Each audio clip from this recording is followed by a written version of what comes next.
Hey everybody, welcome to another GG.CO.UK video with me, Daryl Carter. Time to take an early look yet again at the ITV races on Saturday. 6 races from ITV, all from Ascot. It's Champions Day. It marks the end of the flat season. Going to be a fantastic card. So without further ado, let's get stuck in. Again, these are just early thoughts. The final selections will be in the GG.CO.UK column tonight at around 5:30, providing what I fancy is going to come from Ascot. So let's take a quick look. Stradivarius, I have noticed, in the first race, in the 120, sorry, this is over 2 miles. It's a long distance cup.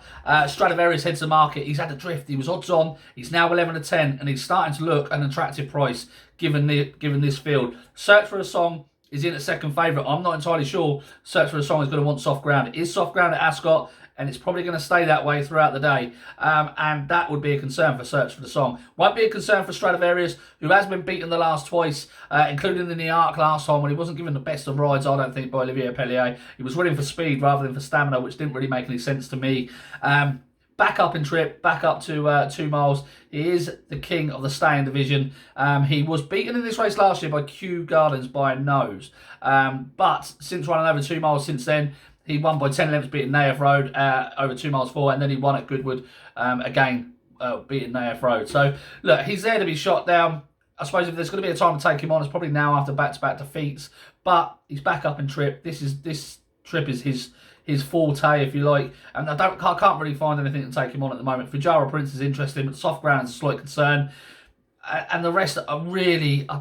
Are they up to Group 1 level? Well, I'm not entirely sure. I think Group 2 level, sorry. But you're going to need to be up to Group 1 level to beat Stradivarius. I'm not entirely sure. I just don't... Look, I'll try to take Stradivarius on every single time he runs. I can never get him beat over these 2 mile distances. And he's starting to become an attractive price. So hopefully I'm not on the flip side of it right now. But 11 to 10 at the moment is very attractive for Stradivarius. In the 155, it's the Champions Sprint Stakes. Now this, again, is a really competitive race this year. Oxted, the likes of Oxted, July Cup winner at Newmarket, was really impressive.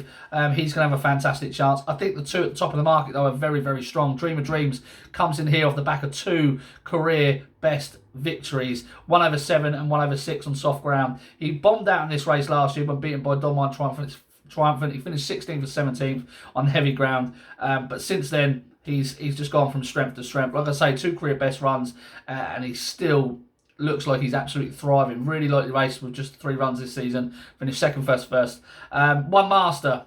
Oh, what an absolute filly she is. She is just outstanding, or a mare, sorry. She is just outstanding. Everyone's always suggests, oh, she wants soft ground.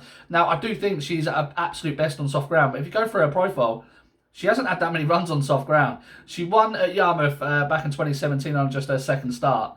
And then the first start until then was 2 years later when she went and won the Prix de Forêt. That was her first start on soft ground since then. Then she went out and was beaten second in this race last year behind Don Juan Triumphant. She's got no run at all. She blasted through late on, and she was just so unlucky. She really was unlucky. So the 6 furlong soft ground shouldn't be an issue for One Master. And then she went to Newmarket, finished behind Nazif over a mile on soft ground, and she got denied a clear run that time. She stayed on really, really strongly, and Nazif's gone on to win a Group 1. Her only other run on soft ground since July came in the Prix de Forêt that she won in Longchamp last time out to make it three Prix de Forêts, beating her flight.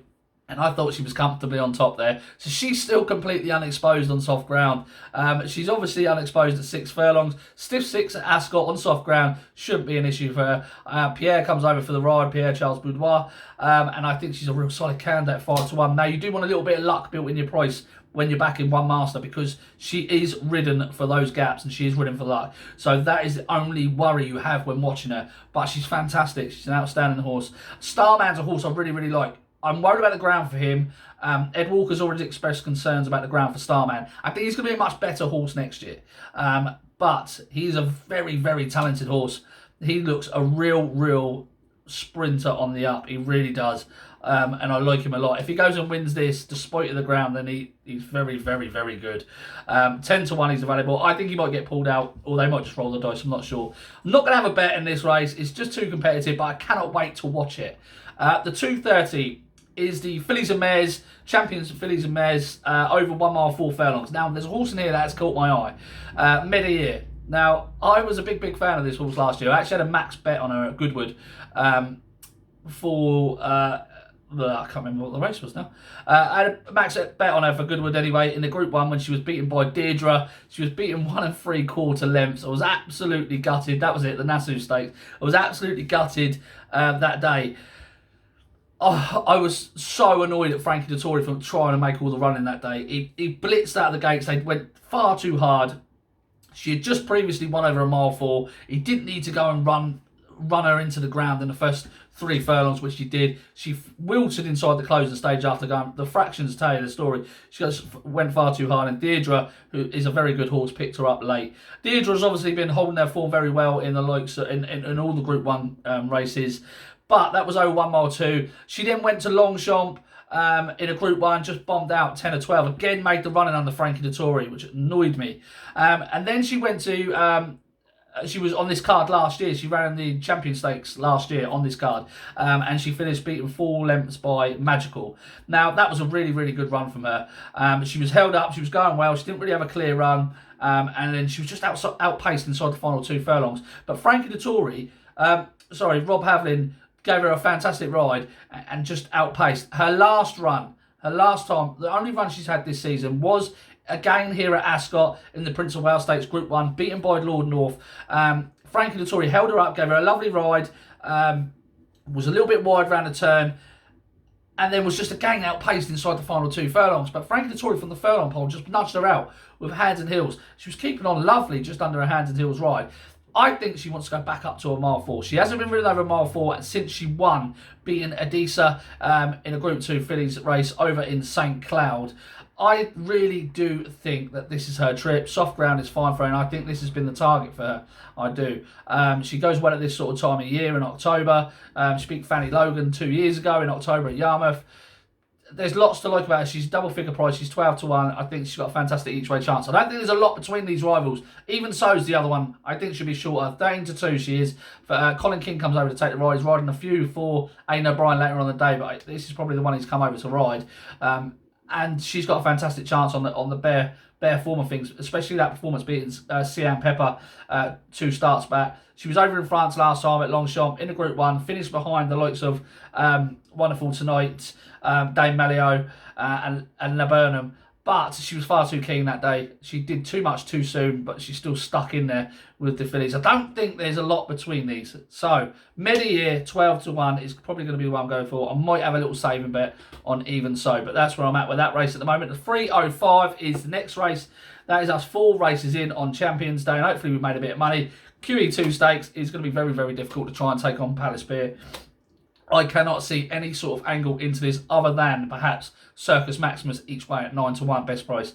But again, you know, this is very difficult to try and take on Palace Pier. He has come so far in such a short space of time that he handles any sort of ground. He has just looked an outstanding 3-year-old, rated 126. He is very good. The Revenant each way, if he can touch 5 to 1, you probably get an each way thievery bet into nothing. But other than that, nothing there for me. The 3:40, this race is probably the race of the day for me. I really fancy Mishriff. I think he's a very good horse. His final 3 furlong fractionals over in France in the Prix de Jockey Cup, the French Derby, were 12 seconds, 12 seconds, 12 seconds. He's done it very easily on soft ground. He's going to handle conditions, no problem. He's been kept fresh, same as Palace Pier. Missed the Arc weekend for this race. Frankie Dettori on board. I just think he is improved at a rate of knots. Magical, undoubtedly the one to beat. Of course, the form of Magical's runs, is outstanding.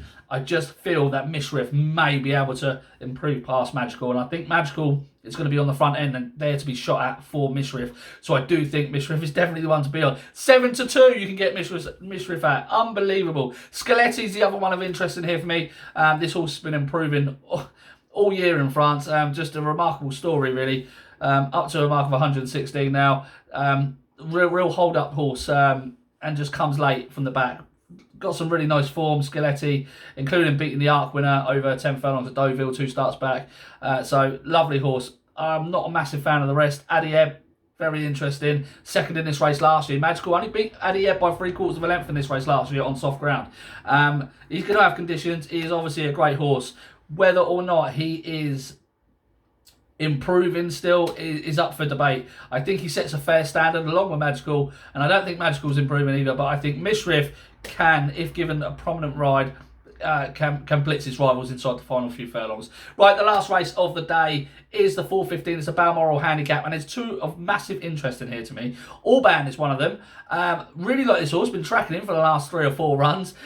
He's been a little bit frustrating. He hasn't really had a strong pace to aim at. He's going to get that, I think, in here. Although there is not a lot of front runners and not a lot of pace setters, but just a natural race of a big field should suit him. And he can come through late. I think he's on a workable mark. David O'Mara's won this two of the last 3 years. Danny Tudhope's on board. I think he's got a fantastic chance. Then King Otaka is the other one for me. He will definitely be going in the column, no doubt about it. He's been backed into 8-1. I think if we wait today, you can probably get a little bit bigger on him. King Otaka, check out the column for the reason on him. I really fancy his chances in here. Draw stall 22 is not ideal. Or draw stall 20 or whatever it's going to be. Not ideal. But that's the end of the Champions Day card. Check out the column tonight. Thank you very much for listening, and I'll see you next week.